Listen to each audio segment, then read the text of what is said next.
तो in this first chapter economy, economics and central problems में हम तीनों प्रॉब्लम्स शायद पढ़ चुके थे, और मैंने आपको बताया था कि बेसिक प्रॉब्लम्स होंगी तो सिर्फ 3 लिखनी है, और अगर सेंट्रल होंगी तो इनके साथ 3 और ऐड करनी है।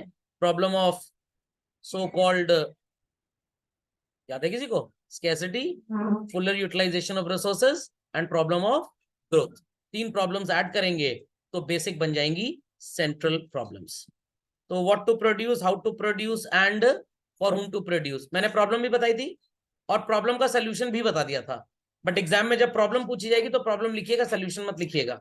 जब दोनों पूछा जाएगा तभी दोनों लिखना है आपको। ओके, सो इकोनॉमिस्ट इस दुनिया में ढेर सारी थियोरीज यूज करते हैं हर समस्या के समाधान के लिए। रियल लाइफ में आपको क्लासरूम के बाहर ले जाके ये दिखाना मुश्किल ही नहीं, नामुमकिन है। तो हमने कौन सी थ्योरी बनाई है इसके ऊपर? Production possibility frontier curve approach.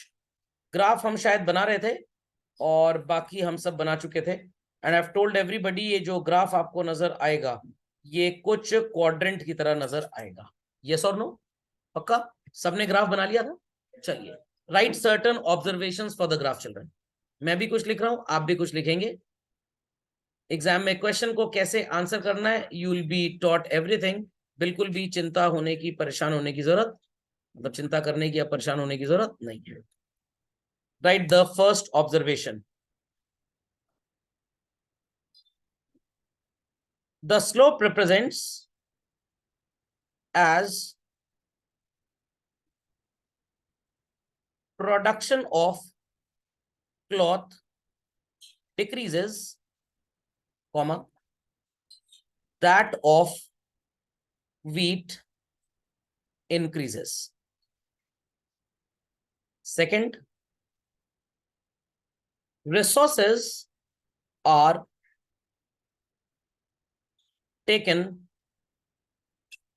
from the production of cloth. Resources की स्पेलिंग जरा ठीक कर लीजिए। From the production of cloth and diverted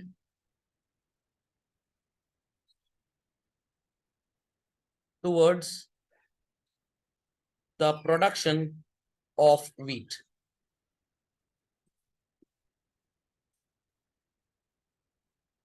That is why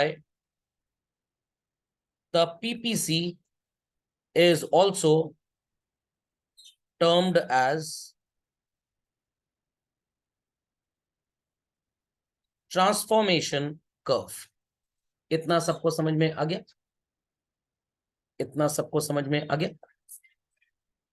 दिमाग की बत्ती जलाइए मेंटोस खाए बगैर। अगर आपका एग्जाम चल रहा है, कल हो सकता है एग्जाम ना हो, परसों हो सकता है, 4 दिन बाद हो, कुछ ऐसा है, एंड योर फ्रेंड और family members invite you to a birthday party, तो आप क्या करेंगे? बर्थडे पार्टी में जाएंगे या नहीं जाएंगे? मान लीजिए 4 दिन बाद एग्जाम है, गैप है 4 दिन का, जाएंगे नहीं जाएंगे? जाएंगे।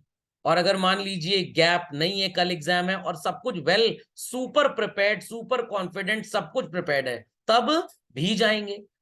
अब आप डिसाइड करेंगे कि मेरे को बर्थडे पार्टी में जाना है कि नहीं जाना। If you are well prepared for the exam you will go, if you are not well prepared for the exam you won't go. तो कहने का मतलब, अगर आपका लॉस हो रहा है बर्थडे पार्टी में जाने से पढ़ाई का, you won't go to the party, और अगर आपका लॉस नहीं हो रहा तो आप जाएंगे। यही सोचेंगे। तो हम वीट का प्रोडक्शन इस पूरे एनालिसिस में बढ़ा रहे थे, यस और नो, और क्लॉथ का लगातार कम कर रहे थे। तो ये डिसीजन बिजनेसमैन तभी लेगा जब वीट का प्रोडक्शन बढ़ने से जो गेन हो रहा है वो क्लॉथ के डिक्रीज इन प्रोडक्शन वाले लॉस को कॉम्पनसेट कर दे। If the loss in production of cloth is not compensated by gain in production of wheat children, will the businessman taking this step? बिल्कुल भी नहीं करेगा। Write down the transformation of resources would be done only if loss in the output of clothing is compensated by the gain in the output of wheat, else not. तो जितना आपने wheat के production से sacrifice किया, वो sorry cloth के production से sacrifice किया, वो व्हीट के प्रोडक्शन से कॉम्पनसेट हो जाना चाहिए, एल्स हम ये काम नहीं करेंगे। Quickly copy these observations children, very quickly. तो सबने कॉम्पोजिशन लिख लिया होगा तो मैं स्क्रीन क्लियर कर दूं। चलिए मूविंग अहेड। सो इसके कुछ अजम्पशंस हैं, क्योंकि बच्चे मेरे से कभी कभी क्वेश्चन क्या करते हैं, सर क्यों आप ऐसा पढ़ा रहे हैं कि क्लॉथ का प्रोडक्शन कम होगा तभी वीट का बढ़ेगा, या वीट का प्रोडक्शन बढ़ाना है तो क्लॉथ का थोड़ा सा कम करना पड़ेगा। व्हाई डोंट यू टीच कि दोनों का प्रोडक्शन ढेर सारा हो जाए? बिकॉज रिसोर्सेज लिमिटेड है। थोड़ा सा ध्यान से सुनिएगा। किसी जमाने में जब ये देखा गया कि गल्फ कंट्रीज की इनकम कम हो रही है, तो दुबई वालों ने सबसे पहले दिमाग लगाया कि भाई ऑयल एक्सप्लोरेशन फील्ड्स कितनी भी सेटअप कर दो, बट नेचुरल रिसोर्स जब ऑयल होएगा ही नहीं, कच्चा तेल क्रूड ऑयल, तो हम उसमें से पेट्रोल डीजल वगैरह वगैरह केरोसिन एक्सट्रैक्ट कैसे करेंगे? तो आने वाले टाइम में हमारी दुकानदारी 2040-45 तक चौपट होने वाली है। प्लस उनके पास इतनी जगह भी नहीं कि इतने होटल्स और रेस्टोरेंट्स खोल लें, तो उन्होंने रिसोर्सेज को बढ़ाने की सोची। समुद्र में एक आइलैंड बना दिया आर्टिफिशियल, और क्या नाम रखा उसका? Palm Jumeirah. मेरे को बुलाया था उन्होंने इनॉग्रेशन के लिए, बट एज यूजुअल क्लास में बिजी तो नहीं जा पाए कि भाई पाम जुमेरा का इनॉग्रेशन आप शाहरुख खान से करवा लीजिए, या वहां के जो शेख नहीं होते जो प्रेशर कुकर का पाइप लगा लेते हैं ऊपर टोपी में अपनी, तो आप उन्हीं को बुलवा लीजिए, मैं नहीं आ पाऊंगा। समझ में आया कि नहीं आया? तो moral of the story is this कि उन्होंने कुछ ऐसा किया जिससे रिसोर्सेज बढ़ गए, रिसोर्सेज बढ़ गए। Fundamental logic is clear. But जिस जमाने में ये थियोरी लिखी गई थी, उस जमाने में इंजीनियरिंग इतनी स्ट्रांग नहीं थी कि रिसोर्सेज को बढ़ाया जा सके। एक जमाना था जब लोग पैसा कमाते थे लगभग up till the age of 60 years, job में, बिजनेस में वगैरह वगैरह, और 60 साल की उम्र में क्या हो जाते थे? रिटायर हो जाते थे, और 65 साल की उम्र तक गो बैक टू पवेलियन। तो उनको कितने साल तक पेंशन वगैरह की चिंता या अपनी सेविंग्स से खाने पीने की चिंता होती थी? 5 साल। तो उनको लगता था भाई 60 साल में नौकरी खत्म होगी, 65, 66, 66 ईयर्स में तो मर ही जाएंगे, ज्यादा पैसा बचाने की जरूरत नहीं है। बट अब क्या है, 60 साल में नौकरी तो खत्म हो जाएगी और जिएंगे कम से कम 85 years तक। घर वाले परेशान है, बुढ़ा जा नहीं रहा है, कब जाएगा? आपके बच्चे भी ऐसे ही बोलेंगे आपको। मैं तो खैर पुनर्जन्म हो चुका होगा मेरा तब तक, मैं तो ये अच्छा देखने के लिए जिंदा नहीं रहूंगा। तो मान लीजिए कि आप कल को नाना नानी बनेंगे और आपकी उम्र हो गई 65 साल, मरी नहीं रहे, मरी नहीं रहे, मरी नहीं रहे, तो आपके नाती पोते क्या कह रहे हैं, ये बुढ़े खुसड़ कब मरेंगे, समझ में नहीं आ रहा है। तो अब 60 में रिटायर हो गए और 85 तक जीना है। कितने साल और जीना है बच्चों? 25 साल।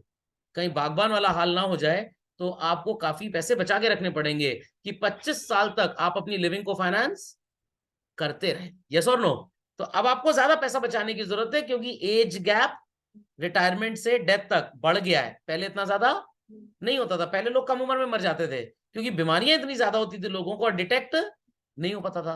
अब तो पता लग गया भाई 75 साल की उम्र में किसी के हार्ट में वो हो गया ना, क्या बोलते हैं उसको, कोल्ड हो गया है, होल नहीं हो गया है, कोई ड्रिलिंग चल रही है क्या हार्ट के अंदर, ब्लॉकेज आ गया है, खूब सड़े तेल का छोला भटूरा खाया है उन्होंने, तो उसके लिए भी एक सर्जरी होती है, क्या बोलते हैं उसको, बाईपास सर्जरी। तो भैया बाईपास करा लिया और फिर 10 साल का रिचार्ज हो गया, 85 साल में फिर ब्लॉकेज हुआ, फिर एक बाईपास कराई, फिर 95 साल हो गया। बट भाई ये बाईपास वगैरह के खर्चे के लिए पैसे कहां से आएंगे? आपको इतना कमाना पड़ेगा, इतना इंश्योरेंस प्रीमियम देके पॉलिसी लेनी पड़ेगी, तो आपको ज्यादा जीना है तो कमाना भी आपको, बचाना भी आपको ज्यादा पड़ेगा। लॉजिक समझ में आ गया?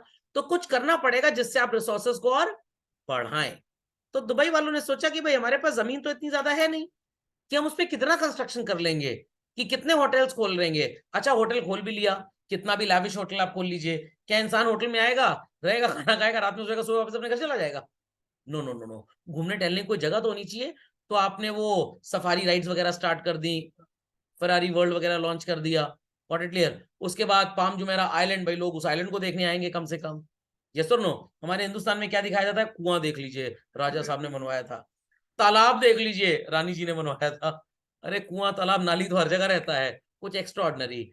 तो गल्फ कंट्रीज में रिसोर्सेस को बढ़ाया गया, आई रिपीट चिल्ड्रन, रिसोर्सेस को बढ़ाया गया। आपने मूवी देखी होगी अक्षय कुमार जिसमें सीआईडी ऑफिसर बना था, वो बेबी मूवी, जिसमें पकड़ के दुबई से टेररिस्ट को ले आते हैं, तो कितना बढ़िया रिजॉर्ट था वहां पे, उसके बीच में क्या कहते हैं, बालू के बीच में, रेगिस्तान के बीच में। क्या इंडिया में ऐसा कोई सोचता है?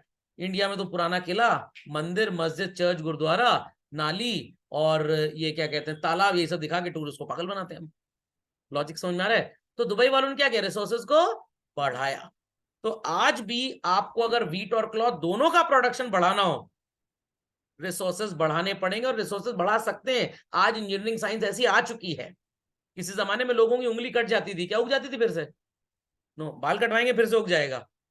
दांत टूटेगा एक दो बार, उग जाएगा, एक ही बार उगेगा बेसिकली। उंगली किसी कटे, कोई टेंशन की बात नहीं है। बाल बड़ा हुआ था, कट गया, उग गया, ये भी उग जाएगा, मम्मी परेशान ना हो। क्या उंगली उगेगी? उंगली नहीं उगेगी। क्या नई उंगली बनाई जा सकती है? हाँ सर, पुनर्जन्म में सर।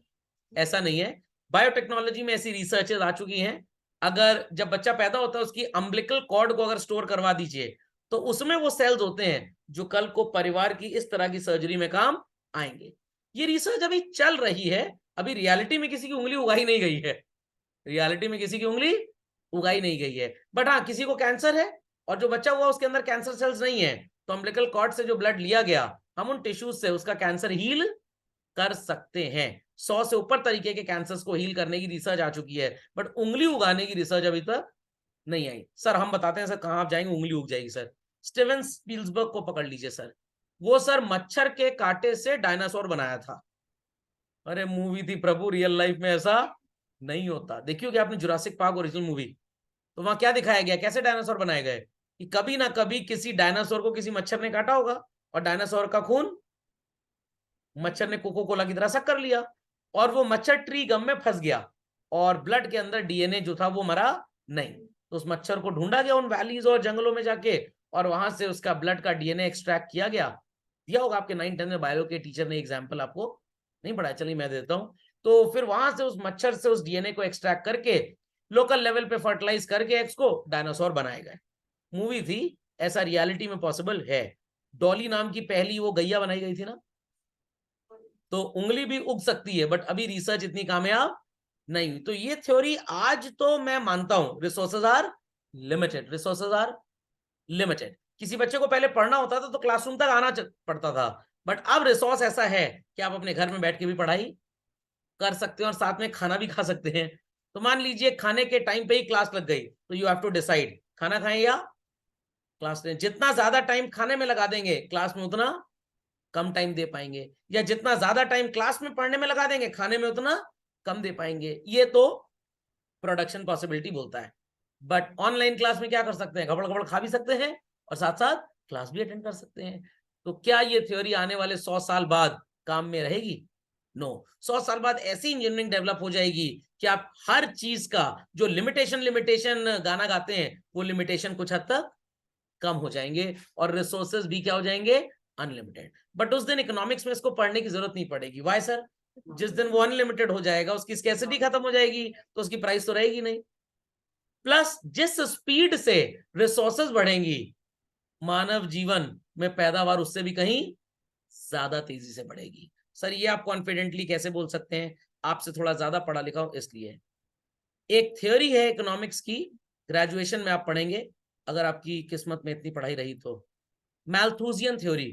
प्रोफेसर मैथ्यूस ने थ्योरी लिखी थी, जिन्होंने बोला था कि फूड सप्लाई जो कंट्री में है वो अर्थमेटिक प्रोग्रेशन के हिसाब से बढ़ती है, और ह्यूमन बींग्स की जो सप्लाई है, दैट इज जो पॉपुलेशन है, वो ज्योमेट्रिक प्रोग्रेशन के हिसाब से बढ़ती है। 2, फिर 4, फिर 8, फिर 16 and so on. But food supply इतनी तेजी से नहीं बढ़ती, तो कभी ना कभी हर चीज की शॉर्टेज रहेगी। तो अगर मॉडर्न साइंस और इंजीनियरिंग की बात करें तो ये थ्योरी कुछ साल बाद खत्म हो जाएगी, बट अगर मैल्थूसियन अंकल की बात करें तो थ्योरी जीवन भर चलती रहेगी। तो मैल्थूसियन साहब ने बोला था कि हर 10, 15, 20 साल में कोई भयंकर कैटास्ट्रोफिक डिजास्टर आता है, मतलब भयंकर प्रलय टाइप कुछ आता है। जैसे कभी वो बाढ़ आ गई बहुत भयंकर, बादल फट गया, या कोविड चला आया। ऐसा हर 5, 10, 20 साल में कुछ ना कुछ होता रहेगा। नॉर्मल आदमी भी मरेगा, और जो लोग डिस्कवरी कर रहे हैं, रिसर्च कर रहे हैं, वो भी तो मरेंगे। तो रिसर्च करने वाले लोग रहेंगे नहीं। तो इसलिए इकोनॉमिक्स कभी खत्म नहीं होगी, ये हमेशा चलती रहेगी। सुनाई पड़ गई बात? तो थ्योरी के अजम्पशंस लिख लीजिए। पहला अजम्पशन क्या है क्यों हमको वीट का प्रोडक्शन बढ़ाने के लिए क्लॉथ का प्रोडक्शन कम करना पड़ रहा है? क्यों रिसोर्सेस को खींचना पड़ रहा है? क्योंकि रिसोर्सेस फिक्स्ड है, रिसोर्सेस फिक्स्ड है। तो अगर मेरे को किसी बच्चे की बैकअप क्लास लेनी है तो भाई ऑब्वियस सी बात है आपकी सेवाएं थोड़ी सी कम करनी पड़ेंगी, क्योंकि रिसोर्सेस फिक्स्ड है। Technology remains unchanged. मैंने थोड़ी देर पहले बात की ना कि अगर साइंस और डेवलप कर जाए तो क्या ये लिमिटेड रिसोर्स जैसा कॉन्सेप्ट जीवन भर चलेगा? नो। अभी मार्स एक प्लैनेट पे लाइफ ढूंढी जा रही है, मान लीजिए उसके अगल बगल 4 प्लैनेट्स और मिल जाए तो शायद इंडिया में या धरती पे तो जमीन करोड़ों की मिलती है, मार्स और जुपिटर पे आपको जमीन खरीदने के लिए पैसे ना देने पड़े, उल्टा जमीन भी मिलेगी, पैसा ही मिलेगा साथ में, बस आगे रह जाओ। सर ऐसा किस कंट्री में होता है? बहुत कंट्रीज में होता है। कितनी कंट्रीज ऐसी हैं, कनाडा में पहले ऐसा होता था कि आप वहां जाइए, अगर आपके पास कोई अच्छा स्किल और टैलेंट है वो आपको वीजा वगैरह पासपोर्ट सब फ्री में देंगे, आपको लोन भी दे देंगे चीपेस्ट रेट ऑफ इंटरेस्ट पे, और आइए बिजनेस सेटअप करिए ताकि उनके देश का और नाम हो। अब जब उनको सफिशिएंट नंबर ऑफ लोग मिल गए हैं, अब उन्होंने रेस्ट्रिक्शंस लगा दिए हैं। What it clear? गुजरात में किसी जमाने में इंडस्ट्रियलाइजेशन बहुत ज्यादा था, आज भी है, बट उस जमाने में गुजरात गवर्नमेंट को जरूरत थी बडिंग एंटरप्रेन्योर्स की, तो उन्होंने लैंड वगैरह एक तरह से फ्री में दे दिया। अभी गौतम अडानी जी के ऊपर एक इल्जाम लगा था, आपकी अदालत में सुन रहा था, कि मोदी जी ने उनके थ्रू दोस्ती दिखाई उनकी तरफ और जमीन 1 रुपए में दे दी है। दलदल था वो, जमीन नहीं थी। क्या था? दलदल। अडानी साहब ने उसको जमीन बनाने में हजारों करोड़ रुपए खर्च कर दिए, और लोग क्या कह रहे हैं कि मोदी जी ने अडानी जी को दोस्ती निभाते हुए जमीन फ्री में दे दी। कोई फ्री में नहीं दी। आपके पास आइडिया है, आप भी चले जाइए 1000, 5000, 10,000 करोड़ का इन्वेस्टमेंट करने, मोदी जी आपको भी वही ऑफर दे देंगे। और लोगों को सिर्फ इंडिया में बोलना आता है, बकवास करना आता है। तो यहां पे टेक्नोलॉजी जिस दिन चेंज हो गई, बेटर इंजीनियरिंग आ गई, क्या उस दिन बोलेंगे कि वीट का प्रोडक्शन बढ़ाने के लिए क्लॉथ का कम करना पड़ेगा? नो। हम वीट का भी प्रोडक्शन बढ़ा सकते हैं और क्लॉथ का भी। जमीन एक शहर में तभी तक महंगी होती है जब तक लोग इंडिपेंडेंट सो कॉल्ड घर बनवाना चाहते हैं। जब इंडिपेंडेंट घर की कहानी खत्म हो जाती है तो जमीन भी सस्ती होती है, क्योंकि लैंड की डिमांड उतनी रहेगी नहीं। Got it clear? जब लैंड की डिमांड उतनी नहीं रहेगी, क्या आप ज्यादा पैसे देंगे? नहीं देंगे। Drawn on the basis of law of increasing cost. जैसे जैसे आप वीट का प्रोडक्शन ज्यादा करेंगे आपकी कॉस्ट बढ़ेगी, बट क्लॉथ का प्रोडक्शन कम करने में आपके पैसे बच भी जाएंगे, तो it is compensatory in nature. And at last we pre assume कि रिसोर्सेज का कोई वेस्टेज नहीं हो रहा है, दे आर प्रॉपरली यूज्ड। तभी क्लॉथ से जितना रिसोर्स निकाला वो पूरा का पूरा बहुत अच्छी तरीके से यूज हुआ इन द मेकिंग ऑफ और ग्रोइंग ऑफ और farming of wheat. Be quick to this. तो ये सारी बातें समझ में आ गई? तो रिसोर्सेज आर फिक्स्ड हैं, इसीलिए हम वीट का प्रोडक्शन बढ़ाने के लिए क्लॉथ का कम करेंगे। टेक्नोलॉजी बढ़िया मिल जाए तो वीट का प्रोडक्शन भी बढ़ेगा और क्लॉथ का भी बढ़ेगा। Okay. Drawn on the basis of law of increasing cost का मतलब है क्लॉथ का प्रोडक्शन घटने पे जो पैसे बचेंगे वही कॉस्ट एक्स्ट्रा आप कहां पे खर्च करेंगे? वीट के प्रोडक्शन में। और रिसोर्सेज वेस्ट नहीं हो रही हैं। सर ये आप साबित कैसे करेंगे? ध्यान से सुनिएगा, मैं कैसे साबित करूंगा इसको। इसके लिए एक कैलकुलेशन आपको देखना पड़ेगा, बहुत इजी है। चिल्ड्रन 15 से ये कितना हो गया और ये 0 से कितना हो गया? तो इट इज 1:1। देन चिल्ड्रन यहां पे ये 9 से कितना हो गया? 5। तो कितना चेंज आया? 4 का। और 3 से कितना हो गया? चेंज कितना आया? इसका मतलब ये है 4 यूनिट्स का आउटपुट कम होने पे जो आपकी कॉस्ट बच रही है वो पूरी कॉस्ट सिर्फ 1 यूनिट वीट बना पा रही है। हाँ पूछिए पूछिए पूछिए। 9 से हम 5 पे चले गए, कितने यूनिट्स का आउटपुट रिड्यूस हुआ? 4। तो 4 यूनिट का सर आउटपुट अगर कम हो रहा है तो वीट का भी 4 यूनिट बढ़ना चाहिए। ऐसा नहीं है, ऐसा नहीं है। 4 यूनिट का आउटपुट जब यहां पे गिरा, उससे जो कॉस्ट बची, जो स्पेंड नहीं की, वो सारी की सारी कहां पे लग गई? 1 यूनिट वीट में। तो महंगी कमोडिटी कौन सी नजर आ रही है? वीट। अगर आपने किसी को 62,000 रुपीज देने हैं तो आप उसको 2 ऑफर करेंगे, या तो भाई 10 ग्राम गोल्ड ले लो, एल्स 1 kg सिल्वर। अरे सिल्वर 1 किलो मिलेगा, लाओ यही दे दो। किसी को फेंक के मारेंगे, मर जाएगा, हथियार की तरह भी काम करेगा। 1 किलो सिल्वर वेट में 10 ग्राम गोल्ड से ऑब्वियस सी बात है 100 गुना बड़ा है, बट वैल्यू सिल्वर और गोल्ड की लगभग बराबर है। हो सकता है 67,000 का हो, मैं उस पर आपसे बहस नहीं करूंगा, बट लगभग इट इज सेम। तो अगर मैं आपको कह रहा हूं कि डिजिटल पेन ले जाइए और अपना 3 रुपए का 2 कौड़ी का लिंक का पेन मेरे को दे जाइए, आप हाँ बोलेंगे? बिल्कुल नहीं बोलेंगे, सर ये डिजिटाइजर के बगैर किसी काम का नहीं है, बट उससे तो आप लिख भी सकते हैं। तो आपके 3 रुपए वाले पेन की वैल्यू ज्यादा है, और ये मैं अलग से खरीदने जाऊंगा तो 2,500 रुपए का मिलेगा मेरे को। तो 2,500 इसकी प्राइस है, बट वैल्यू 0 है बिना डिजिटाइजर के।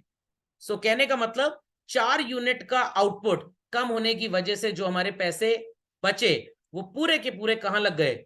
1 यूनिट वीट में। तो अगर 1 यूनिट वीट, ध्यान दीजिएगा बच्चों, धमाका करने जा रहा हूं, 1 यूनिट वीट इतना पैसा कम से कम आपको कमा के देके जाए, which you could have earned by selling what quantity of कपड़ा। समझ में आ गया? चलिए एक और धमाका करते हैं। मारुति सुजुकी इंडिया लिमिटेड, नाम तो सुना ही होगा, एंड बजाज ऑटो, नाम सुना ही होगा। मारुति सुजुकी इंडिया लिमिटेड क्या बनाता है बच्चों? कार्स। और बजाज ऑटो क्या बनाता है? बाइक। Very good. बजाज की एक बाइक 1 लाख रुपए की है मान लीजिए, और मारुति की सस्ती से सस्ती गाड़ी लेटेस्ट से 8 लाख रुपए की है। मैंने मारुति वालों को बोला, भाई इतना आपका अच्छा नाम है मार्केट में, थोड़ा सा ट्राई करो बाइक बनाने को और बाइक बेचो। जैसे होंडा कंपनी दोनों बेचती है, कार भी और बाइक भी। सुजुकी कार भी बेचता है, बाइक भी बेचता है। बीएमडब्ल्यू बाइक भी बेचता है, कार भी बेचता है। वो बात अलग है कि इंडिया में बीएमडब्ल्यू की बाइक्स कम बिकती है और कार ज्यादा। फिर मैंने बजाज वालों के साथ एक मीटिंग की कि भाई बाइक बेचते हो, मार्केट में नाम वाम तो बहुत है आपका, थोड़ा सा ट्राई मारो, कार वार प्रोड्यूस करो, हो सकता है कस्टमर मिले। दोनों ने बच्चों मेरी बातें सुन के ऐसा बिहेव किया, क्या बताऊं, जैसे मैं इनके लिए जेडी हूं। जेडी मतलब जस्ट डायल नहीं, जानी दुश्मन। दोनों लोग क्या बोले? Get lost. काहे बोले ऐसा गेट लॉस्ट? क्या चेहरा इतना खराब है मेरा? मारुति वालों ने बोला हम 8 लाख की कार बेचने वाला एक कस्टमर ढूंढ सकते हैं, बट अगर हम गाड़ी ना बना के बाइक बनाए, रिसोर्सेज लिमिटेड है, जमीन है नहीं हमारे पास, और पैसा है नहीं फैक्ट्री खोलने के लिए, एम्प्लॉय हमें मिलेगा नहीं, गवर्नमेंट सपोर्ट करेगी नहीं लाइसेंस देने में इतनी जल्दी, तो हमको अपनी फैक्ट्री में ही कार का प्रोडक्शन कम करके वो रिसोर्सेज यूज करने पड़ेंगे बाइक में। और एक कार का प्रोडक्शन अगर कम हो रहा है तो कम से कम कितनी बाइक्स बनाए कि बराबरी का सौदा हो? 8 बाइक। और 8 कस्टमर्स ढूंढने की हमारी हैसियत नहीं है, हमारे सेल्समैन के पास स्किल नहीं है। वही बात बजाज वालों ने बोली, 1 लाख की बाइक बेचना आसान है, अगर 8 लाख की गाड़ी प्रोड्यूस करनी है तो कम से कम 8 बाइक्स का प्रोडक्शन शटडाउन करना पड़ेगा, और वो रिसोर्सेज लगाने पड़ेंगे एक कार बनाने में। और रिसोर्सेज तो फिक्स्ड है, पैसा है नहीं लेबर को देने के लिए ज्यादा, जमीन की अवेलेबिलिटी नहीं है, गवर्नमेंट अप्रूवल देगी नहीं, इलेक्ट्रिसिटी का प्रॉब्लम है दूसरी जगह पे। तो इसी फैक्ट्री में बाइक का प्रोडक्शन कम करना पड़ेगा कार का प्रोडक्शन बढ़ाने के लिए। बाइक वाले 8 कस्टमर हम ढूंढ लेंगे, बट कार वाला एक हम नहीं ढूंढ पाएंगे। इसलिए बजाज वाले कार का प्रोडक्शन बढ़ाने के लिए बाइक का प्रोडक्शन कम नहीं करेंगे, और मारुति वाले बाइक का प्रोडक्शन करने के लिए कार का प्रोडक्शन कम नहीं करेंगे। आप ही सबसे अगर मैं बोलूं छोड़ दो इकोनॉमिक सब्जेक्ट पढ़ना एंड स्टार्ट स्टडिंग फिजिक्स, जब चाय वाला थोड़ा बनना है हमको, और पीसीएम वाले बच्चे से बोलूं छोड़ दो फिजिक्स पढ़ना एंड स्टार्ट स्टडिंग इकोनॉमिक्स, वो बोलेगा हमें फर्जी मूवी वाला शाहिद कपूर नहीं बनना, फर्जी नोट नहीं बनाने हैं। तो फिजिक्स पढ़ने वाला बच्चा क्या सोचता है, मैं एफर्ट फिजिक्स में लगाऊंगा तो आउटपुट कहीं ज्यादा आएगा, had that effort been put into studying and attaining best results for economics। और आप क्या बोलेंगे, सर मैं इकोनॉमिक्स में एफर्ट लगा दूं, मेरे मार्क्स कहीं ज्यादा हो जाएंगे, मेरी सक्सेस स्टोरी कहीं बड़ी होगी, had the efforts been put in studying physics and getting more marks। Khopde में बात गई या टेंजेंट भी नहीं बना? समझ में आ गया? तो आपने रिसोर्सेस क्या पढ़ने में लगाए एंड क्या कम करते गए? फिजिक्स, क्योंकि रिसोर्सेज फिक्स्ड है, क्योंकि आप दोनों नहीं पढ़ सकते। समझ में आई बात? समझ में आई बात? पक्का? तो क्या करें क्या ना करें कुछ समझ में ना आए, आपके मन में चलता है production possibility approach. Last class में याद हो मैंने कुछ रेशियो टाइप आपको सिखाया था, और मैंने कुछ बोला था ना उसके ऊपर, क्या बोलते हैं, मार्जिनल अपॉर्चुनिटी कॉस्ट, या आप उसको बोल सकते हैं marginal rate of transformation, the rate at विच हम क्लॉथ का प्रोडक्शन कम करेंगे और व्हीट का बढ़ाते जाएंगे। बात समझ में आ गई? बिल्कुल भी नहीं है? पक्का? चलिए, तो ये रेशियो आपने शायद लिखा ही होगा, मैंने मार्जिनल अपॉर्चुनिटी कॉस्ट लिखवाया था, आप उस पे MRT मार्क कर लीजिए। ध्यान से सुनिएगा, ध्यान से, मैं सर्कल कर रहा हूं एक रेशियो को, and what is that children?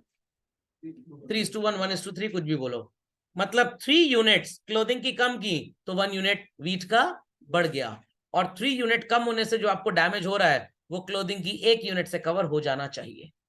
Else हम व्हीट का प्रोडक्शन बढ़ाने के लिए क्लोथिंग का प्रोडक्शन क्या कम करना बुद्धिमानी है बच्चों? क्या कम करना बुद्धिमानी है बच्चों? बिल्कुल भी नहीं। मैं कुछ एरो ड्रॉ कर रहा हूं विद द ब्लू कलर, थोड़ा सा ध्यान दीजिएगा बच्चों। चिल्ड्रन, ये डाउनवर्ड है कि फॉरवर्ड है? डाउनवर्ड। और ये क्या है? फॉरवर्ड। अगर नहीं भी लग रहा तब भी हाँ ही बोलिएगा। दोनों का साइज सेम है कि डिफरेंट है? सेम है। नहीं भी लग रहा तब भी हाँ बोलना है, क्योंकि यहां पे 3:1 क्या सेम लग रहा है आपको 1:1 है? नो, बट हैसियत सेम है। 3 यूनिट क्लॉथिंग कम होने से जो नुकसान होगा वो 1 यूनिट व्हीट के बढ़ने से कवर अप हो जाएगा। तो आपके घर में मान लीजिए 3 रूम्स वेकेंट हैं, आपको लेट आउट करना है, और आप 21,000 रुपी पर मंथ वाला टेनेंट ढूंढ रहे हैं।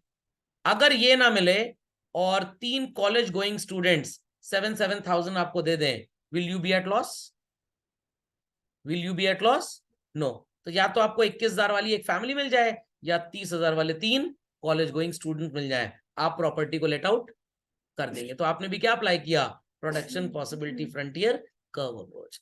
तो चाहे ये गवर्नमेंट हो, चाहे बिजनेसमैन हो, चाहे एक इंसान हो, हर इंसान दिमाग में यही लॉजिक लेता है, रिसोर्सेज फिक्स्ड है, इंसान के लिए इनकम, गवर्नमेंट के लिए रिसोर्सेज, बिजनेसमैन के लिए भी रिसोर्सेज, सब काम तो हम कर नहीं सकते हैं, तो कुछ कम करने के लिए कुछ बढ़ाने वाली चीज ढूंढ लो, कुछ बढ़ाने के लिए कुछ कम कर लो। समझ में आ गई बात? पक्का? तो ये MRT की कहानी सबको समझ में आ गई बच्चों? पक्का? चलिए, सो MRT यहां पे एक फॉर्मूला आपको नजर आ रहा होगा, and what is the formula children? Delta cloth upon delta food. इसका मतलब है जितना क्लोथिंग में लॉस होगा उतना आपको फूड के गेन से कवर अप हो जाएगा। फूड मतलब व्हीट आपके एग्जाम्पल में। Understood everybody? अब बच्चे कहेंगे सर हमेशा इसको ऐसे ही लिखना है? जी हाँ, क्योंकि ये शेप तभी आएगी जब क्लॉथ मतलब जिस कमोडिटी का प्रोडक्शन कम हो रहा है वो वाई एक्सिस पे हो, और जिसका प्रोडक्शन बढ़ रहा है वो एक्स एक्सिस पे हो। कुछ बच्चे मेरे से एक और सवाल करते हैं, सर क्या ये स्ट्रेट लाइन नहीं हो सकता? हो सकता है, तब जब ये सारे के सारे रेशियो 1:1, 1:1, 1:1, 1:1, 1:1, 1:1 हो। मतलब जितना लॉस क्लोथिंग में होगा उतना फूड में गेन हो जाए। मैथ्स में ग्राफ पढ़ा था ना, ये ग्राफ की प्रॉपर्टी टीचर ने आपको पढ़ाई होगी। वाई एक्सेस वाली चीज अगर तेजी से गिर रही है और एक्स वाली हौले हौले बढ़ रही है, ऐसे बनेगा। दोनों पे चेंज बराबर है, it would be a straight line. और ये अगर क्लॉथ धीरे धीरे गिर रहा है, ये तेजी तेजी बढ़ रहा है, तो ये डिचकियां हो जाएगा, कढ़ैया बन जाएगी। तो कब कढ़ाई बनना है, कब डंडी बनना है, कब सेठ जी बनना है, ये डिपेंड करेगा आपके वैल्यूज के चेंज पे। तो वैल्यू का चेंज अगर बराबर है, आपका स्लोप हमेशा स्ट्रेट लाइन होगा। वाई एक्सिस पे ज्यादा, एक्स पे कम, बुढ़ेम। एक्स पे ज्यादा, वाई पे कम, डिचकियां हो, कढ़ाई बन जाएगी। ये ग्राफ की स्टडी 9वीं कक्षा में आपको कराई गई होगी। तो आपके सिलेबस में आपको बस यही पढ़ाया जाएगा कि जो आपका पीपीसी है, it is a bulging line outwards. I repeat, bulging line outward. Straight वाला और डिचकियां वाला मैं आपको पढ़ा जरूर दूंगा, बट जनरली आपके 11th के सिलेबस में टेस्ट नहीं के बराबर होता है। ओके, चलिए, तो लॉस और गेन जरूर लिख लीजिएगा, इसके आगे लिख लीजिएगा, बल्कि क्लॉथ और बीट के आगे ही। समझ में आ गया? चलिए, आगे की सेवाएं अगली कक्षा में।